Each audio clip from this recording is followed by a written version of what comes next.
మనం గతించిన వారం నుంచి హెబ్రీలకు రాసిన పత్రిక 11వ అధ్యాయంలో విశ్వాస వీరుల జాబితాను మనం జ్ఞాపకం చేసుకుంటున్నాం. ఇంకెవరైనా బయట ఉండిపోతే కొంచెం తొందరగా లోనికి వచ్చండి. విశ్వాస వీరుల జాబితాలో గతించిన వారం హేబేలు గారి విశ్వాసం కోసం మనం మాట్లాడుకున్నాం. ఈ విశ్వాస వీరుల జాబితా అంతా మనం ధ్యానం చేస్తూ పరిపూర్ణమైన విశ్వాసంలో మనం ఎలా ఒక అత్యున్నతమైన స్థాయికి రావాలి అనే విషయాన్ని మనం గమనిస్తూ అలాంటి విశ్వాసపు స్థాయికి మనం ఎదగాలని నమ్మకంతో విశ్వాసంతో మాటలు విందాం. మంచిది. గతించిన వారం మనం హేబేలు గారి కోసం మనం ఆయన విశ్వాసం కోసం నేర్చుకున్నాం. ఈ వారం మరొక భక్తుని కోసం నేర్చుకునే ప్రయత్నం చేద్దాం. హెబ్రీలకు రాసిన పత్రిక 11వ అధ్యాయం 7వ వచనం చదువుకుందాం. విశ్వాసమును బట్టి నోవహు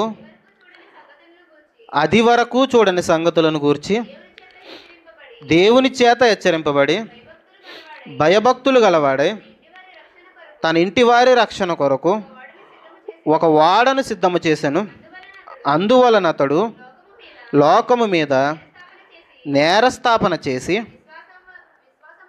విశ్వాసమును బట్టి కలుగు నీతికి వారసుడాయను. జాగ్రత్తగా వినే ప్రయత్నం చేద్దాం. ఇక్కడ కనిపిస్తున్న భక్తుడి పేరేంటి చెప్పాలి? నోవహు గారు.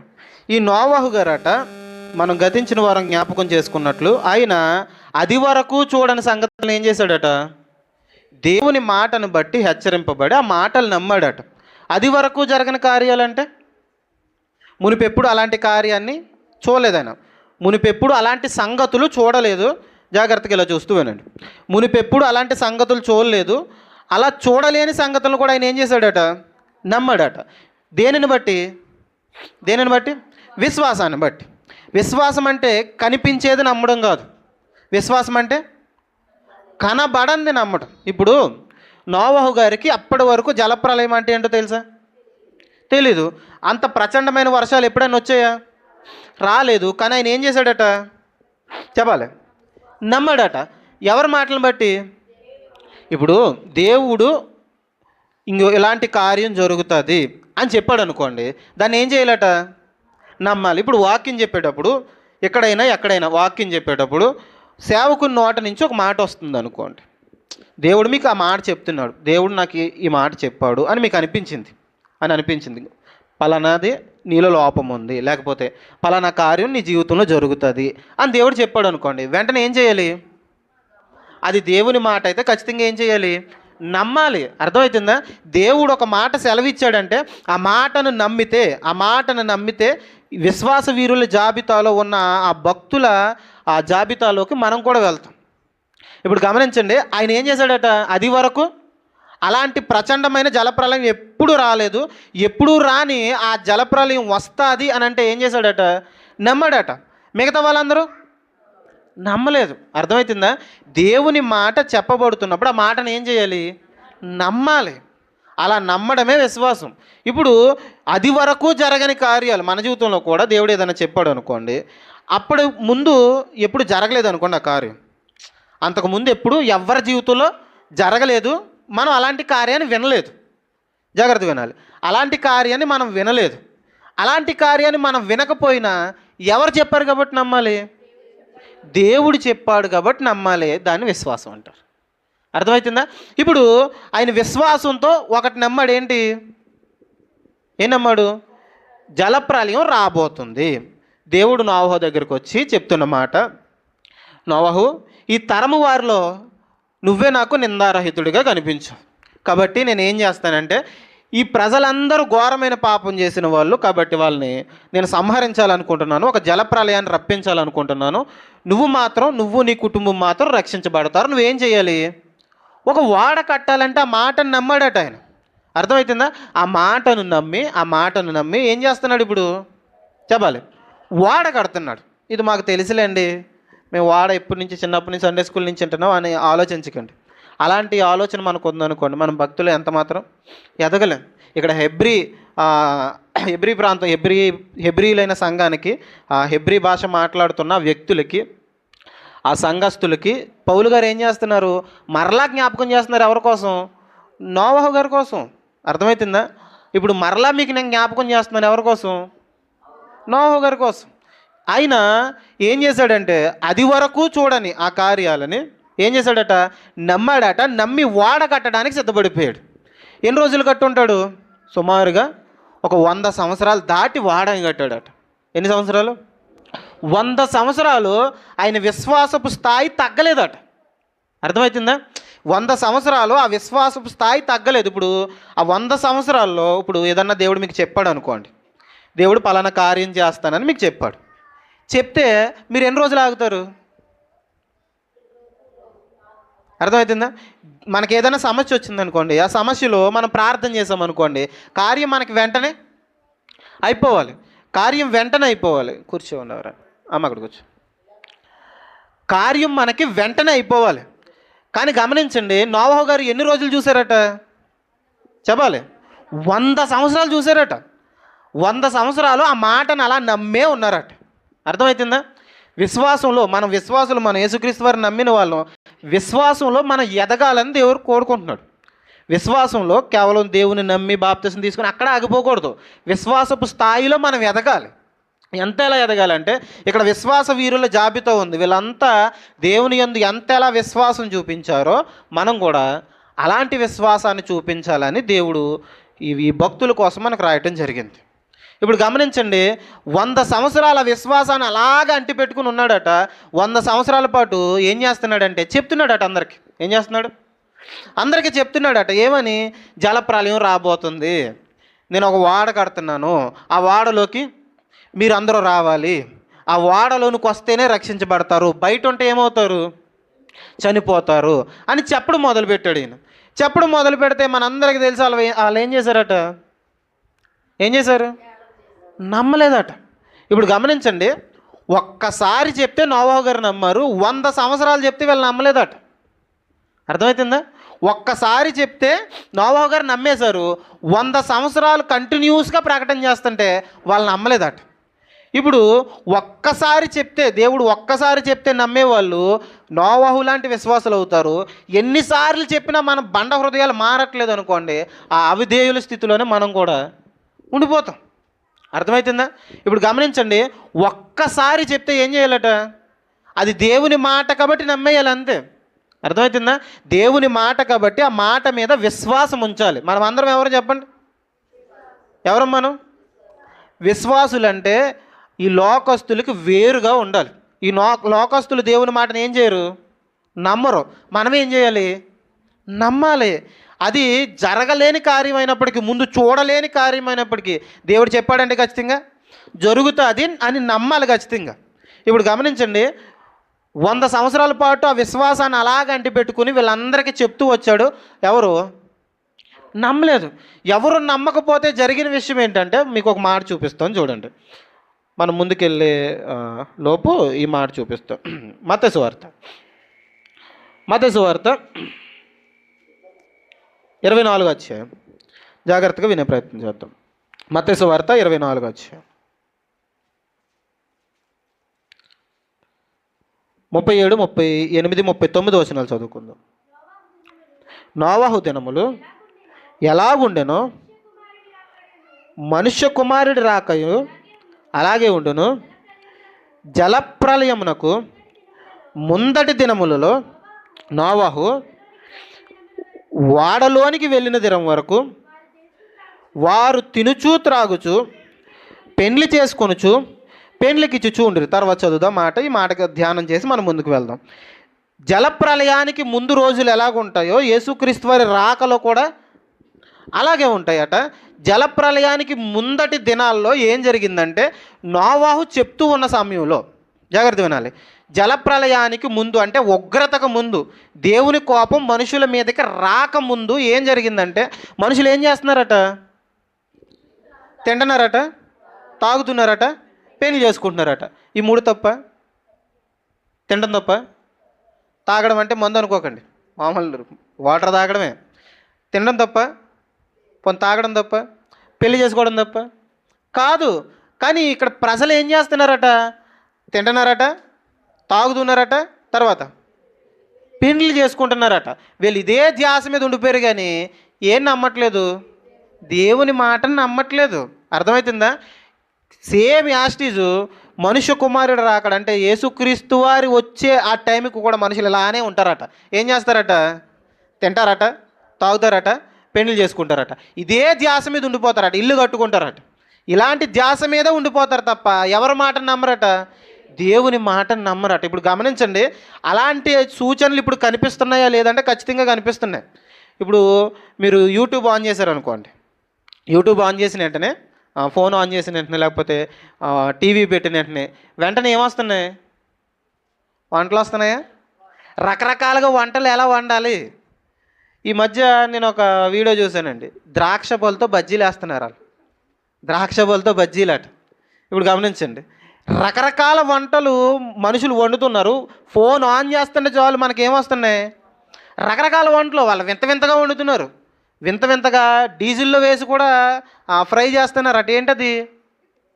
బజ్జీలు. డీజిల్లో బజ్జీలు వేసి వండుతున్నారట, నాకు ఎవరో చెప్పారు. ఇప్పుడు గమనించండి, ఇలాంటి రకరకాల విచిత్రమైన వంటలు మనుషులు ఏమైపోతున్నారంటే తిండిపోతులు అయిపోతారట. అర్థమవుతుందా? ఈ మధ్య తెలంగాణలో ఏం జరిగిందంటే, వాళ్ళు పెళ్ళి అయితే మటన్ వేస్తారు. వాళ్ళు మటనే పెళ్ళి అంటే వాళ్ళకి మటన్ అంతే. ఇప్పుడు గమనించండి, అక్కడ ఏం జరిగిందంటే ముక్కల కోసం కొట్టేసుకున్నారట. ఈ బ్యాచ్ ఆ బ్యాచ్ కొట్టేసుకున్నారట. ఒక ముక్క తక్కువ వేశారట. పెళ్ళి కొడుకు తరపులకో మరి పెళ్ళి కూతురు తరపులకో ముక్క తక్కువ వేస్తే ఏమైందంటే విపరీతంగా రత్తాలు వచ్చేలా కొట్టేసుకుని స్టేషన్కి వెళ్ళారట సిగ్గు లేకుండా. అర్థమవుతుందా? దేనికోసం కొట్టుకుంటున్నారు వీళ్ళు? ముక్కల కోసం కొట్టేసుకుంటున్నారు. ప్రజలట చివరి రోజులకు వచ్చేసరికి తిండిపోతులు అయిపోతారట. అర్థమవుతుందా? ఇప్పుడు మనం గమనించండి, మీరు సరదాగా అలా ద్రాక్షారం వెళ్ళారు అనుకోండి, దారిలో ఒక అప్పులు లేనని కనిపిస్తుంటాయి. ఇప్పుడు ఏంటయ్యి? హోటల్స్, రకరకాల వంటలు. ఇదంతా చూస్తున్నప్పుడు మనకు జ్ఞాపకం రావాల్సింది ఏంటంటే రాకడ వచ్చేయబోతుంది. రాకడ దినాల్లో అంటే రాకడ దగ్గర పడుతున్న సమయాల్లో ప్రజలు ఏమైపోతారట? తిండిపోతులు అయిపోతారట. తిండికి తాగడానికి అధిక ప్రాధాన్యత ఇచ్చేస్తారట. అర్థమవుతుందా? మీరు ఫోన్ చూస్తుంటే వంటలు కనిపిస్తున్నాయి, మీరు బయటికి వెళ్తుంటే రకరకాల వంటలు. మనకు కూడా రకరకాలుగా ఏదైనా వండుకొని తినాలనిపిస్తుంది కదా. అర్థమవుతుందా? రకరకాలుగా ఏదైనా వండుకొని తినాలనిపిస్తుందా? ఈ లక్షణాలన్నీ చెప్పేస్తున్నా ఏమని? ఆయన సమీపంలోనే ఉన్నాడు. నోవహు దినాల్లో కూడా అలాగే ఉన్నారట. ప్రజల తిండిపోతులు అయిపోయారట. ఇంకేం చేస్తున్నారట? పెళ్ళిళ్ళ మీదే ధ్యాస పెడుతున్నారట. ఏం చేస్తున్నారు వాళ్ళు? పెళ్ళి కాదు, ఏంటి? పెళ్ళిళ్ళు. పెళ్ళి చేసుకోవడం తప్పు కాదు, పెళ్ళిళ్ళు చేసుకోవడం తప్పు. అర్థమవుతుందా? ఇలాంటి తప్పుడు సంబంధాల వైపు మనుషులు వెళ్ళిపోతారట. తిండి మీద, ఇలాంటి తప్పుడు సంబంధాల మీద మనుషులకి ధ్యాస పెరిగిపోద్దట. ఎప్పుడు? నోవహు దినాల్లో అదే జరిగింది. ఇప్పుడు యేసుక్రీస్తు వారి దినాల్లో కూడా, రాబోతున్న దినాల్లో కూడా అదే జరుగుతుందండి. అంటే గమనించండి, ఉగ్రత రాబోతుంది అనడానికి ఇవి సూచనలుగా ఉన్నాయి. ఆ రోజు ఉగ్రతకు రాకముందు మనుషులు అలానే ఉన్నారు. ఇప్పుడు ఒక ఉగ్రత రాబోతుంది, యేసుక్రీస్తు వారి రాకడ రాబోతుంది, అప్పుడు కూడా మనుషులు ఇలానే ఉంటారట. ఎంత చెప్పినా ఆ రోజు వినలేదట. ఎంత చెప్పినా వినలేదట. తర్వాత మాట చదువుదాం చూడండి. జలప్రలయము వచ్చి అందరినీ కొట్టుకుని పోవు వరకు ఎరగకపోయిరి, అలాగుననే మనుష్య కుమారుడి రాకడ కూడా ఉంటుందట. అర్థం చేసుకోండి. జలప్రలయం వచ్చి అందరినీ కొట్టుకుని వెళ్ళిపోయేంత వరకు వీళ్ళు ఏం చేయలేదట? ఇలా చూస్తూ వినాలి. ఏం చేయలేదట? వినలేదట. ఆ మాటలు నమ్మలేదట. జలప్రలయం వచ్చేంత వరకు ఎవ్వరూ ఆ మాటను నమ్మలేదు. మారనరా వాళ్ళలోకి వచ్చండి ఏమవుతారు? రక్షించబడతారు. ఓడలోకి వస్తే రక్షించబడతారంటే ఎగతాళి చేశారట. వాళ్ళలోకి వచ్చేయాలా? అక్కడికి వస్తే ఏమవుతాం? రక్షించబడతామా? నీళ్ళు పైనుంచి వచ్చేస్తాయా? ఎప్పుడు రాలేదు కదా అవి. ఇప్పుడు గమనించండి, ఎప్పుడు రాలేదు, ఎప్పుడు జరగని సంగతులను వీళ్ళు ఏం చేయట్లేదు? నమ్మట్లేదు. ముందు చూడని సంగతులను కూడా నోవహు ఏం చేస్తున్నాడు? అది విశ్వాసికి బయట వాళ్ళకున్న తేడాది. అర్థమవుతుందా? ఒక విశ్వాసికి బయట యేసుక్రీస్తు వారిని విశ్వసించని వ్యక్తులకి తేడా ఏంటంటే, మునుపు జరగని సంగతులను వాళ్ళు నమ్మరు. జాగ్రత్త వినాలి. మునుపు జరగని సంగతుల్ని వాళ్ళు నమ్మరు. మునుపు జరగని సంగతులను కూడా విశ్వాసం ఏం చేయాలి? నమ్మాలి. అర్థమవుతుందా? అలా నమ్మేవాడే నిజమైన విశ్వాసం అవుతాడు. వాళ్ళు ఎంత చెప్పినా ఏం చేయలేదట, నమ్మలేదట. ఎంత చెప్పినా మారలేదట. ఎంత చెప్పినా మారకపోతే జరిగింది ఏంటి? మునిగిపోయారట. అర్థమవుతుందా? కొంతమందికి ఎన్నిసార్లు చెప్పినా బండ హృదయం ఏమవదు, మారదు. అర్థమవుతుందా? విశ్వాసి లక్షణం ఏంటంటే చెప్తే వింటాడు విశ్వాసి. మన విశ్వాసులమేనా? యేసుక్రీస్తు వారిని అంగీకరించిన వాళ్ళమేనే. మనం ఏం చేయాలంటే దేవుడు ఒకసారి చెప్పాడంటే ఏం చేయాలి? నమ్మాలి, మారాలి. ఒక మాట చెప్పాడంటే దేవుడు, ఇంకో నువ్వు ఈ సరైన మార్గంలో లేవు, ఇంకో నీ పద్ధతి బాగోలేదు, నువ్వు మార్చుకోవాలి అని అంటే ఖచ్చితంగా విశ్వాసం ఏం చేయాలట? ఒకసారి చెప్తే వినాలట. అది విశ్వాస లక్షణం. ఎన్నిసార్లు చెప్పినా వినరట. అది ఎవరి లక్షణం? కొంచెం బయటికి తీసుకెళ్ళాలి.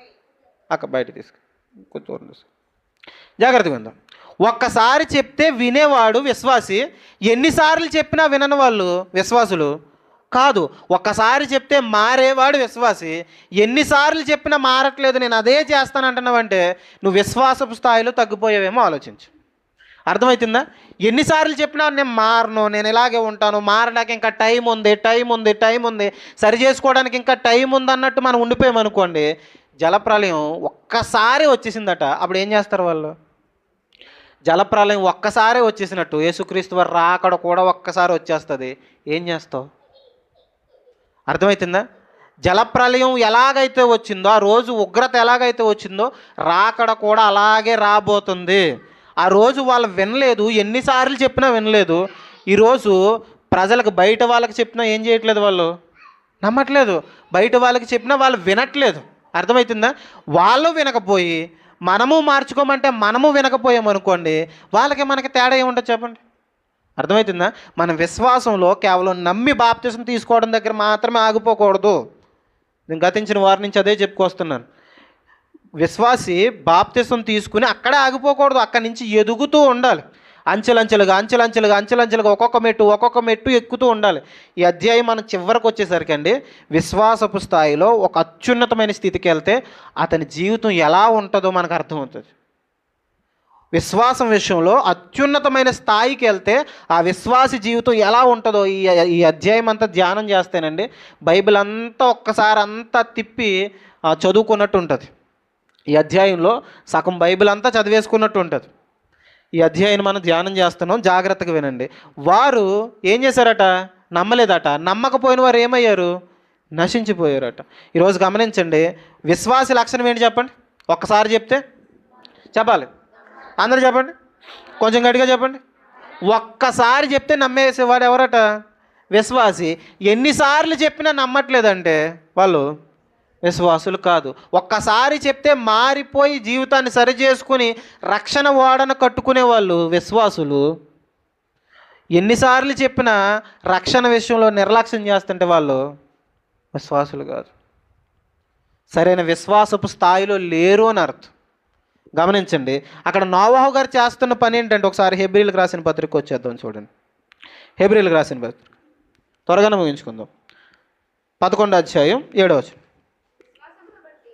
విశ్వాసమును బట్టి నోవాహు అది వరకు చూడని సంగతులను గురించి దేవుని చేత హెచ్చరింపబడి భయభక్తులు గలవాడై ఇంటివారి రక్షణ కొరకు ఒక వాడని సిద్ధం చేసుకున్నాడు. విశ్వాసాన్ని బట్టి నోవాహు ఏం చేశాడట?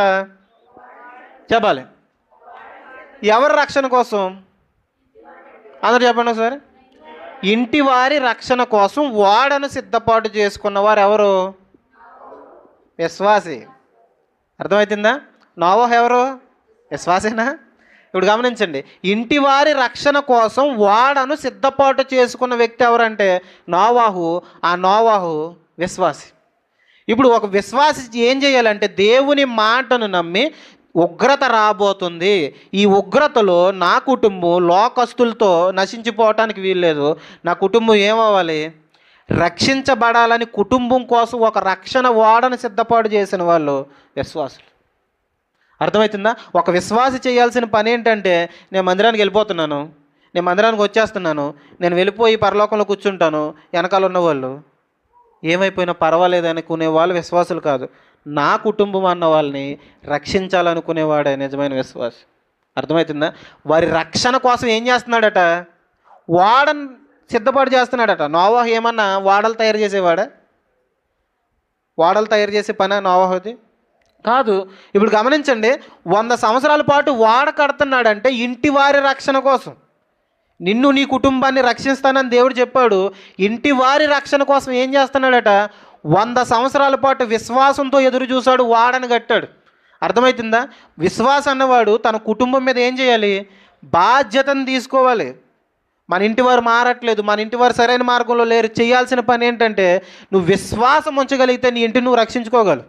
నువ్వు విశ్వాసం, సరైన విశ్వాసంలో ఉంటే నువ్వు భక్తిగా ఉండగలవు, వారి కోసం ప్రార్థించగలవు, వారికి చెప్పగలవు. నువ్వు మొట్టమొదటికి ఆ విశ్వాసంలో బలంగా ఉండాలి. అర్థమవుతుందా? నువ్వు ఇంటి వారి కోసం ఒక వాడను సిద్ధపాటు చేయాలి, రక్షణ కోసం ఒక వాడను సిద్ధపాటు చేయాలంటే మొట్టమొదటి నువ్వు చేయాల్సిన పని ఏంటంటే, నువ్వు విశ్వాసం విషయంలో బలంగా ఉండాలి. అర్థమవుతుందా? నువ్వు దేవుని మాటను నమ్మి బలంగా ఉంటే నీ ఇంటి వారి కోసం నువ్వేం చేయగలవు? రక్షణ వాడను సిద్ధపాటు చేయగలవు. అర్థమవుతుందా? రక్షణ వాడను సిద్ధపాటు చేయగలిగిన విశ్వాసం మనది అవ్వాలి. మన కుటుంబం కోసం మనం ప్రార్థించాలి. మన కుటుంబం కోసం కడుపు కట్టుకుని ఉపవాసం ఉండి ప్రార్థించే వారిగా ఉండాలి. వాళ్ళు మారకపోతే ఏంటి, నువ్వు టీవీ చూడరా, నేను వెళ్ళి వచ్చేస్తాను చర్చికి, లేకపోతే మీ క్యారేజ్ పెట్టేసానని మీరు పనికి వెళ్ళిపోండి, నేను మాత్రం ఎక్కడికి వెళ్తాను. అలా ఉండకూడదట విశ్వాసి. ఏం చేయాలట? నా కుటుంబం అంతా ఎక్కడ ఉండాలి? ఓడలో ఉండాలి. ఎక్కడ ఉండాలి? నా కుటుంబం అంతా ఓడలో ఉండాలి. ఆ రోజు ఆ కుటుంబం అంతా చేసిన పని ఏంటంటే, కలిసి కట్టారట వాడ. ఏం చేశారు? కలిసి వాడను కట్టుకున్నారట. కలిసి వారి భక్తి జీవితాలను, వారి రక్షణ కోసం ఆ రక్షణ వాడను కట్టుకుంటూ వెళ్ళారట. కుటుంబం అంతా ఐక్యత కలిగి ఉందనుకోండి, ఉగ్రత దినంలో అన్యులతో పాటు, లేకపోతే వారితో పాటు మనం నశించిపోకుండా ఈ రక్షణ వాడని మనం అంతా కలిసి ఉన్నప్పుడు మాత్రమే ఏం చేయగలం? కట్టుకోగలం. అర్థమవుతుందా? ఇప్పుడు నోవహు గారు ఇంట్లో పెద్ద ఆయన, తనకు భార్య ఉంది, 3 కొడుకులు ఉన్నారు, కోడలు కూడా ఉన్నారు. ఇప్పుడు సాధారణంగా మా అత్తగారికి కోడలకి ఏమవుదు? ఈ కోడలు పని చేయట్లేదు అనుకోండి, ఆ రక్షణ వాడ కడుతున్నప్పుడు వీళ్ళు మేము చెక్కలు అందించం అని అత్త కోడలు అందరూ గొడవ పెట్టుకున్నారు అనుకోండి, నోవహు గారు ఏం కట్టలేరు? వాడ కట్టలేరు. 100 సంవత్సరాలు కాస్త 200 సంవత్సరాలు అవుతుంది. ఎందుకు? వీళ్ళు తగులు తీరుతూ కూర్చుంటాడు ఆయన. అర్థమవుతుందా? వీళ్ళు తగులు తీరుస్తూ కూర్చుంటాడు కాబట్టి గమనించండి, ఆ వాడ సరిగ్గా కట్టలేరు. వీళ్ళంతా ఐక్యత కలిగి ఉన్నారు కాబట్టి ఆ వాడను సక్రమంగా కట్టారు. వీళ్ళంతా ఐక్యత కలిగి ఆ వాడలో రక్షించబడటం జరిగింది. గమనించండి, మనమంతా కలిసి ఐక్యతతో ఉన్నప్పుడు మాత్రమే రక్షణ వాడని ఏం చేయగలం? చెప్పండి, కట్టగలుగుతాం. ఇప్పుడు ఆ రోజుల్లో ఆ రక్షణ వాడ, నోవహు గారు కట్టిన వాడ, ఈ రోజుల్లో అయితే సంఘం. అర్థమవుతుందా? ఆ వాడకి ఒకే ఒక్క ద్వారం ఉందట, ఒకే ఒక్క ద్వారం. ఆ ఒకే ఒక్క ద్వారం. ఈరోజు సంఘానికి కూడా ఒకే ఒక్క ద్వారం సంఘంలో ప్రవేశించడానికి. ద్వారం అంటే ఆ ద్వారం అనుకోకండి, మన చర్చకు కూడా ఒకటే ద్వారం ఉందనకండి, ఈ ద్వారం కాదు. సంఘానికి ప్రవేశించడానికి ఒకే ఒక్క ద్వారం, ఒకే ఒక్క మార్గం. ఎవరు చెప్పండి? యేసుక్రీస్తు వారు. అర్థమవుతుందా? ఇప్పుడు గమనించండి, ఈ రక్షణ వాడని మనం ఏం చేయాలంటే నిర్మించాలి. కుటుంబం అంతా కలిసి ఏం చేయాలి? రక్షణ కోసం ఆయన మీద ఆధారపడి ఆయన చెప్పిన పని చేస్తూ ముందుకు వెళ్ళిపోవాలి. అర్థమవుతుందా? నోవహు గారి విశ్వాసం కోసం మనం మాట్లాడుకుంటున్నాం. ఆయన చేసిన పని ఏంటంటే, మొట్టమొదటిగా జరగని విషయాలు, చూడని విషయాలు నమ్మాడు. రెండోదిగా ఏం చేశాడు? ఇంటి వారి రక్షణ కోసం వాడని కట్టాడు. మూడోదిగా ఒక మాట చూసి మనం ముగించుకుందాం. చూడండి ఆ తర్వాత మాట, అదే వచనం. అందువల్ల అతడు లోకం మీద నేరస్థాపన చేసి విశ్వాసమును బట్టి కలుగు నీతికి వారసుడాయను. ఏమయ్యాడట? విశ్వాసం వల్ల కలిగే నీతికి ఏమయ్యాడు? అందరూ చెప్పండి ఒకసారి, ముగించేసుకుందాం, ఇదే చివరి పాయింట్. విశ్వాసాన్ని బట్టి కలిగే నీతికి ఏమయ్యాడట? వారసుడు అయ్యాడట. విశ్వాసాన్ని బట్టి ఏం కలుగుతుందట? చెప్పాలి. విశ్వాసాన్ని బట్టి నీతి కలుగుతుందట. ఈయన ఎవరిని నమ్మాడు? చెప్పాలి. దేవుని మాటను నమ్మాడు, దేవుని నమ్మాడు. కాబట్టి ఈయన విశ్వాసమును బట్టి కలుగు నీతికి ఏమయ్యాడట? మనం కూడా దేవుని నమ్ముతున్నామా? యేసుక్రీస్తు వారిని నమ్ముతున్నాం కదా. ఆయన నమ్మడం బట్టి మనం అందరం ఏమయ్యాం? నీతికి వారసులయ్యో, లేకపోతే దేవుని కుమారులయ్యో, నీతిమంతులుగా తీర్చబడ్డాం. ఇప్పుడు గమనించండి, ఈయన ఏమయ్యాడంటే విశ్వాసం ఉంచడం వల్ల ఏమయ్యాడట, నీతికి వారసుడయ్యాడట. లోకం మీద ఏం చేస్తున్నాడట, నేరస్థాపన చేసే స్థితికి దేవుడు ఆయన తీసుకొచ్చాడట. ఇప్పుడు నోవహు తనంతట తాను నీతిమంతుడయ్యాడా? చెప్పాలి చెప్పాలి. నోవహు తనంతట తాను నీతిగా బతికేశాడా? అందరూ చెడ్డగా ఉన్నారు, ఈయనొక్కడే నీతిగా ఉన్నాడట. ఈ మాటను జ్ఞాపకం చేసుకోండి. చుట్టుపక్కల ఉన్న వాళ్ళంతా పాడైపోయారట, వాళ్ళ మధ్యలో ఈయనొక్కడే నీతిమంతుడిగా ఉన్నాడట. ఇప్పుడు గమనించండి, మన పక్కన వాళ్ళు ఎలాగుంటే మనం అలాగే ఉంటాం, మన ఫ్రెండ్స్ ఎలాగుంటే మనం అలాగే ఉంటాం. ఇంకా గట్టిగా మాట్లాడాలంటే మన మాట తీరికి మన పద్ధతికి ఎవరు సరిపోతారో మనం వాళ్ళతోనే ఫ్రెండ్షిప్ చేస్తాం. ఇప్పుడు గమనించండి, మీకు ఒక మాట చెప్తాను. మరియ గారు ఉన్నారు కదా, కొత్త నిబంధనలో యేసుక్రీస్తు వారి తల్లి మరియ గారు, ఆవిడికి బెస్ట్ ఫ్రెండ్ ఎవరు చెప్పండి? చెప్పాలి. ఎవరు? ఎలిజబెత్ గారు. ఇప్పుడు గమనించండి, ఈవిడ భక్తిపర్రాలు, ఈ భక్తిపర్రాలకి ఇంకో భక్తిపర్రాలు మిత్రురాలు. మంచి ఫ్రెండ్ ఎవరంటే మరియ గారికి ఎవరట ఫ్రెండ్? ఎలిజబెత్ గారు. ఇప్పుడు గమనించండి, ఈవిడ భక్తిగా ఉంటారు, తర్వాత ఆవిడ పాస్టరమ్మ గారు ఇంకా భక్తిగా ఉంటారు ఆవిడ. అర్థమవుతుందా? ఇప్పుడు గమనించండి, ఎవరికి వారి పద్ధతులకి వారి విధి విధానాలకి ఎవరు సరిపోతారో వాళ్ళతోనే ఫ్రెండ్షిప్ చేస్తారు. అర్థమవుతుందా? ఇప్పుడు గమనించినట్లయితే మనం విశ్వాసులు. ఎవరు మనం విశ్వాసులైన వారు పూర్తిగా ఎవరి మీద ఆధారపడాలి చెప్పండి? నోవహు గారట చుట్టుపక్కల వాళ్ళంతా పాడైపోయినా ఈయన మాత్రం నిజాయితీగా నిలబడ్డాడట, నిందారహితుడిగా నిలబడ్డాడట. ఈయన ఎవరిని చూడలేదు చెప్పండి? చెప్పాలి.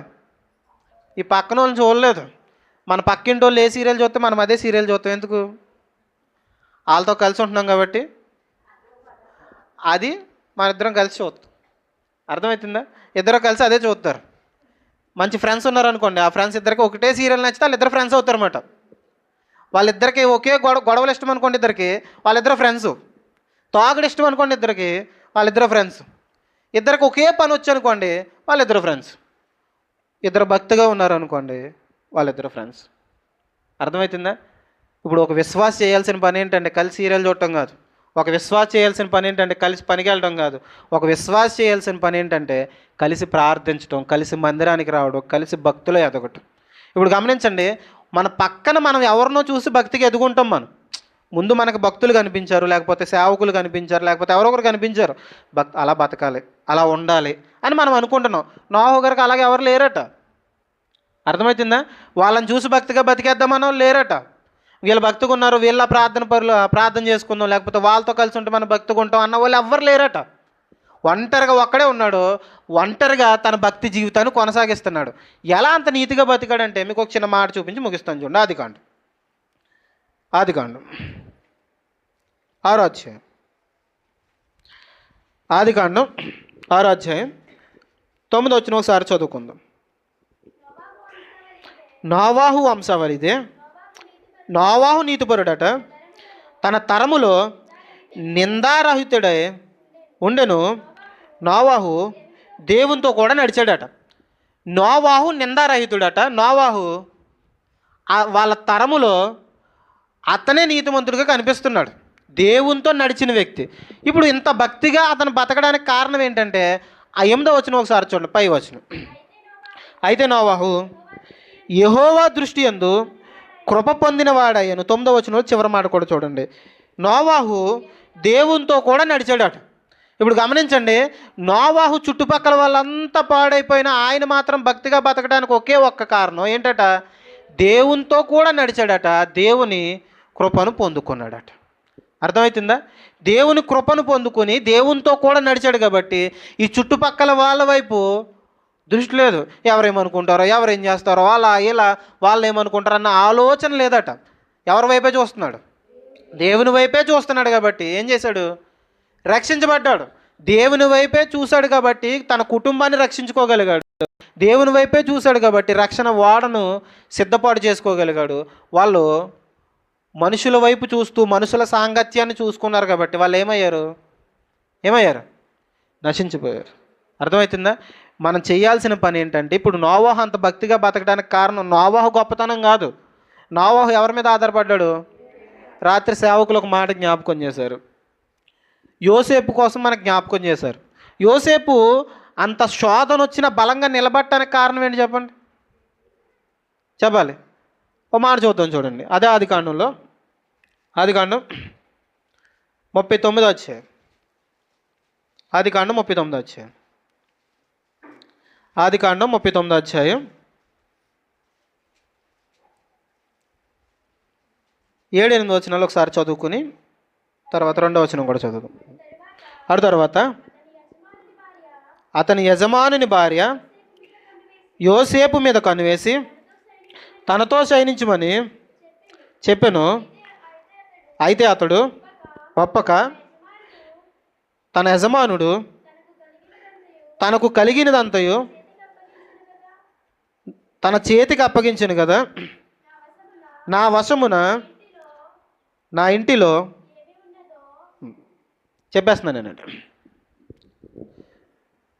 యోసేపు గారు ఆ స్త్రీ వచ్చి తనతో తప్పుడు సంబంధం పెట్టుకోమంటే ఆయన ఏం చేశాడంటే వద్దని చెప్తున్నాడట. ఆవిడెవరు? ఒక పొజిషన్లో ఉన్న ఆవిడ, పోతీఫర్ గారి భార్య. ఇప్పుడు పోతీఫర్ గారి భార్య అంటే ఎలా ఉంటుంది? ఎలా ఉంటుంది అంటారు? నల్లగా పొల్లెదరికి తన్నేసి ఉంటుందా? ఉండదు, అందంగానే ఉంటుంది. ఇప్పుడు సామాన్యుల భార్యలే వాళ్ళు మంచిగా ఉంటే తప్పు చేసుకోరు. ఇప్పుడు పోతీఫర్ గారి భార్య అంటే చాలా అందంగా ఉంటుంది. అంత అందంగా ఉన్న ఆవిడ ఒక యవనస్తుడి దగ్గరికి వచ్చి ఆవిడ ఐ లవ్ యూ అంటే ఆయన ఏం చేశాడట? పక్కకి ఏంటి, నేను అలాంటి పనులు చేయను, నేను దేవుని యందు నమ్ముకుంటాను, ఆయన బాధపడతాడు, నేను అలాంటి పనులు చేయను అన్నాడట. నేను అలాంటి పనులు చేయను, దేవుడు బాధపడతాడని చెప్పారట. ఇప్పుడు గమనించండి, ఆయన అంత భక్తిగా నిలబడటానికి కారణం ఏంటంటే యోసేపు గొప్పతనమా? యోసేపు గొప్పతనం ఏం కాదు. అబ్రహాం గారు భక్తిగా ఉన్నారంటే అబ్రహాం గారు గొప్పతనం కాదు. నోవహు గారు భక్తిగా ఉన్నారంటే నోవహు గారు గొప్పతనం కాదు. ఎవరున్నారంటే వారి వెనక ఆ పై మాట చూడండి, 2వ వచనం. యెహోవా యోసేపుకు తోడై ఉన్నాడట. అందుకు భక్తిగా ఉన్నాడు. అందుకు అలాంటి పరిస్థితుల్లో కూడా బలంగా నిలబడగలిగాడు. ఎందుకంటే ఎలాంటి శోధన వచ్చినా జయించగలిగాడు. దేనికోసం అంటే దేవుడు యోసేపుకి తోడుగా ఉన్నాడట. అర్థమవుతుందా? దేవుని తోడు మనకుంటే, దేవుని సహవాసం మనకుంటే, నోవహు గారు నడిచినట్టు దేవునితో నడవగలిగితే మనం కూడా మన తరములో నిందారహితులుగా బతకొచ్చు. హెబ్రీయులకి రాసిన పత్రికలో పౌలు గారు అదే చెప్తున్నారు. ఏమని? వీళ్ళందరినీ చూడండి, మీరు పాపంలో పడిపోవటానికి ఎంత మాత్రం వెళ్ళకండి. వాళ్ళు చూడండి ఎంత భక్తిగా బతికారు. అది వాళ్ళ గొప్పతనం కాదు. ఎవరు గొప్పతనం? చివరిలో చెప్పుకుంటూ 12వ అధ్యాయంలో చెప్పుకుంటూ వస్తారు. సులువుగా చిక్కులు పెట్టే పాపం నుంచి ఇంత గొప్ప సాక్షి సమూహం మీ ముందు ఆవరించి ఉంది. మీరు కూడా ఏం చేస్తారంటే సులువుగా చిక్కులు పెట్టే పాపం నుంచి విడిపించబడి వాళ్ళు ఎలాగైతే యేసుని చూసారో మీరు కూడా యేసుని చూడండి. మీరు కూడా యేసుని చూస్తే వాళ్ళు ఎలాగైతే భక్తిగా బతికారో మీరు కూడా అలానే భక్తిగా బతకగలరని హెబ్రీయులకి ఈ భక్తుల కోసం రాయటం జరిగింది. ఇప్పుడు గమనించండి, భక్తుల జీవితాలు ధ్యానిస్తే మనకేమర్థం అవ్వాలి చెప్పండి? వాళ్ళు చాలా గొప్పవాళ్ళనే. వాళ్ళంత గొప్పవాళ్ళు అవడానికి కారణం ఎవరు? అదే అర్థం కావాలి మనకి. అర్థమవుతుందా? భక్తుల జీవితాన్ని ధ్యానం చేస్తే మనకు అర్థం కావాల్సింది ఏంటంటే వాళ్ళు దేవుని మీద ఎలాగ ఆధారపడ్డారో మనం కూడా అలాగ ఆధారపడితే మనం కూడా అంత భక్తిగా బతకగలమని. వాళ్ళు గొప్పవాళ్ళండి, వాళ్ళు బైబిల్లో ఉన్నారండి, అందుకే వాళ్ళు అంత భక్తిగా బతికారు, మనం బతకలేమండి అంటానికి కాదు. వాళ్ళని పొగిడి మనం తక్కువ చేసుకోవడానికి కాదు. మనం కూడా వాళ్ళు ఎలాగైతే దేవుని మీద ఆధారపడ్డారో మనం కూడా అలాగ ఆధారపడాలి. మనం కూడా దేవుని తోడు సహవాసాన్ని కోరుకోవాలి. చుట్టుపక్కల వాళ్ళందరి కోసం కాదు, దేవుని సహవాసంతో నోవహు ఎలాగైతే ఉన్నాడో అలా ఉండగలగాలి. ఇది అర్థం కావాలి భక్తుల జీవితాన్ని మనం ధ్యానం చేస్తున్నప్పుడు. అర్థమవుతుందా? పూర్తిగా దేవుని మీద ఆధారపడితే ఎలా భక్తి జీవితం ఉంటుందో అలా నేర్చుకోవటానికి పౌలు గారు ఇక్కడ ఆ భక్తుల కోసం ఆ సంఘానికి రాయటం జరిగింది. ఇప్పుడు గమనించండి, ఈరోజు మనం నోవహు కోసం నేర్చుకున్నాం. ముగించేస్తున్నాను, వినండి. నోవహు కోసం నేర్చుకున్నాం. నోవహు విశ్వాసంతో చేసిన 3 కార్యాల కోసం, విశ్వాసం ఉంచడం వల్ల జరిగిన 3 కార్యాల కోసం మనం తెలుసుకున్నాం. మొట్టమొదటిది ఏంటి? అయిపోయింది. మొట్టమొదటిది ఏంటి చెప్పాలి? జరగని కార్యాలను, చూడని కార్యాలను విశ్వాసం బట్టి ఏం చేశాడు? నమ్మాడు. తర్వాత విశ్వాసం ఉంచటం వల్ల కుటుంబాన్ని ఏం చేశాడు? రక్షించుకున్నాడు. విశ్వాసం ఉంచటం వల్ల ఏమయ్యాడు? నీతిమంతుడిగా నిలబడ్డాడు. అర్థమవుతుందా? ఈ 3 విషయాలను జ్ఞాపకం చేసుకోండి. నోవాహు విశ్వాసం ఉంచడం వల్ల చేసిన కార్యాలు ఏంటి? మరలా చెప్పండి ఒకసారి. జరగని కార్యాలు కూడా జరుగుతాయని నమ్మాడు. తర్వాత విశ్వాసం ఉంచడం వల్ల తర్వాత ఏం చేశాడు? కుటుంబాన్ని రక్షించుకున్నాడు. తర్వాత 3 విషయాలు గుర్తుపెట్టుకోలేకపోతున్నారు మీరు. మరలా చెప్పండి ఒకసారి. మొదటిది ఏంటి? రెండోది? మూడోది? నీతిమంతుడిగా తీర్చబడ్డాడు. దేనివల్ల? విశ్వాసం వల్ల. అర్థమవుతుందా? గతించిన వారం మనం హేబేలు కోసం జ్ఞాపకం చేసుకున్నాం. ఈ వారం మోషే కోసం క్షమించండి నోవాహు గారి కోసం జ్ఞాపకం చేసుకున్నాం. మరలా వచ్చే వారం మరొక భక్తుని కోసం మనం ధ్యానం చేద్దాం. మంచిది, ప్రార్థన చేసుకుందాం. మోకరించగలిగిన వారు మోకరించండి. మోకరించగలిగిన వారంతా మోకరించి, ప్రభువా ఈరోజు ఉన్న వాక్యాన్ని మా జీవితంలో స్థిరపరచు. అలాంటి విశ్వాసపు జీవితాన్ని మాకు కూడా దయచేయి. ఒక మాట చెప్తే లోబడే అంతటి విశ్వాసాన్ని నాకు దయచేయి ప్రభువా. ఈ లోకస్తులను కాకుండా ప్రభువా కేవలం నిన్ను మాత్రమే చూసే ఆ బలమైన విశ్వాసిగా నేను తయారు కావటానికి ప్రభువా కృప చూపించండి అని ప్రార్థన చేద్దామా? ప్రార్థన చేసుకుందాం. ప్రతి ఒక్కరు మోకరించగలిగిన ప్రతి ఒక్కరు మోకరించండి. ప్రార్థన చేసుకుందాం. అలాంటి బలమైన విశ్వాసులుగా మనం ఎదగాలి. మన విశ్వాసం విషయంలో ఎదగాలి. ప్రభువా నేను విశ్వాసం విషయంలో ఎదగటానికి, ప్రభువా నీ వాక్యాన్ని చక్కగా ధ్యానించటానికి, ఈ లోకంలో నీ కోసం ఉన్నతంగా బ్రతకటానికి నీ మాటలు నా హృదయంలో స్థిరపరచండి ప్రభువా అని ప్రార్థన చేద్దాం. ప్రార్థన. పరలోకమందున మా తండ్రి, దయ కలిగిన నీ అద్భుతమైన ప్రశస్తమైన నామానికి వేలాది వందనాలు తండ్రి. తండ్రి దేవ ప్రభువా ఇప్పటివరకు ప్రభువా నీ మాటల ద్వారా మమ్మల్ని తృప్తిపరిచిన రీతిని బట్టి వందనాలు. విశ్వాసం ద్వారా ప్రభువా తండ్రి జరగవు అనుకున్న కార్యాలను కూడా ప్రభువా, మునుపు చూడని కార్యాలు కూడా ప్రభువా తండ్రి నోవాహు ఎలాగైతే విశ్వాసం ఉంచి తండ్రి నమ్మాడో ప్రభువా అలాంటి విశ్వాసాన్ని మాకు కూడా దయచేయండి ప్రభువా. ఇంటి కోసం తండ్రి, ఇంటి వారి రక్షణ కోసం ఎలాగైతే వాడని సిద్ధపాటు చేసుకున్నాడో ప్రభువా తండ్రి మా కుటుంబాన్ని రక్షించుకునే బలమైన విశ్వాసాన్ని మాకు దయచేయండి ప్రభువా. విశ్వాసం ద్వారా నీతిమంతుడిగా ఎలాగైతే తీర్చబడ్డాడో ప్రభువా తండ్రి నీ యందు భయభక్తులు కలిగి నీతో సహవాసం చేస్తూ ప్రభువా తండ్రి మా భక్తి జీవితాలు మేము కాపాడుకోవటానికి తండ్రి కృప దయచేయండి. విశ్వాసం ద్వారా జరిగే తండ్రి బలమైన కార్యాల కోసం తండ్రి మేము తెలుసుకుంటున్నాం ప్రభువా తండ్రి. బలమైన విశ్వాసులుగా మమ్మల్ని తయారు చేయండి ప్రభువా. ఇంకా ఉన్నతంగా ప్రభువా తండ్రి నీ గ్రంథంలో ఉండే మాటలు మేము ధ్యానిస్తూ ప్రభువా తండ్రి ప్రతి మాటను తండ్రి ధ్యానిస్తూ ఉన్నతంగా నీలో అడుగులు వేసే కృపను మాకు దయచేయండి ప్రభువా. ఏది జరిగినప్పటికీ ప్రభువా తండ్రి వారంత భక్తిగా బతకటానికి తండ్రి మీ మీద ఆధారపడ్డారు. ఈరోజు తండ్రి కార్యాలు జరుగుతున్నాయంటే తండ్రి కేవలం మీ మీద ఆధారపడటం బట్టే ప్రభువా తండ్రి. ఎవరి శక్తి వల్ల, ఏ మనుషుని మాట వల్ల ఏ కార్యం జరగట్లేదు ప్రభువా తండ్రి. కేవలం తండ్రి మీ తోడు ఉండటం బట్టి ప్రభువా తండ్రి, మీ యందు విశ్వాసం ఉంచడం బట్టి ప్రభువా తండ్రి బలమైన కార్యాలు జరుగుతాయని తండ్రి ప్రతి ఒక్కరు గమనించడానికి తండ్రి కృప దయచేయండి. కృపలో భద్రపరచండి, స్థిరంగా నిలబెట్టండి. బలమైన విశ్వాసులుగా మమ్మల్ని అందరినీ తయారు చేయండి ప్రభువా. విశ్వాస విషయంలో మేము అంతా ఎదగటానికి తండ్రి కృప దయచేయమని వేడుకుంటూ ఈ మాటలు మా హృదయంలో స్థిరపరచమని వేడుకుంటూ చిన్న ప్రార్థన మా ప్రభువును రక్షకుడైన యేసయ్య పెట్టాడు వేడుకుంటున్నాం పరమ తండ్రి. ఆమె. అందరూ అలా మోకరించి ఉండండి. రొట్టు ద్రాక్ష రసం మీ దగ్గరకు వస్తుంది. ప్రార్థనలో ఉండి చేతులు ముందుకు పెడితే రొట్టు ద్రాక్ష రసం మీ దగ్గరికి వస్తుంది.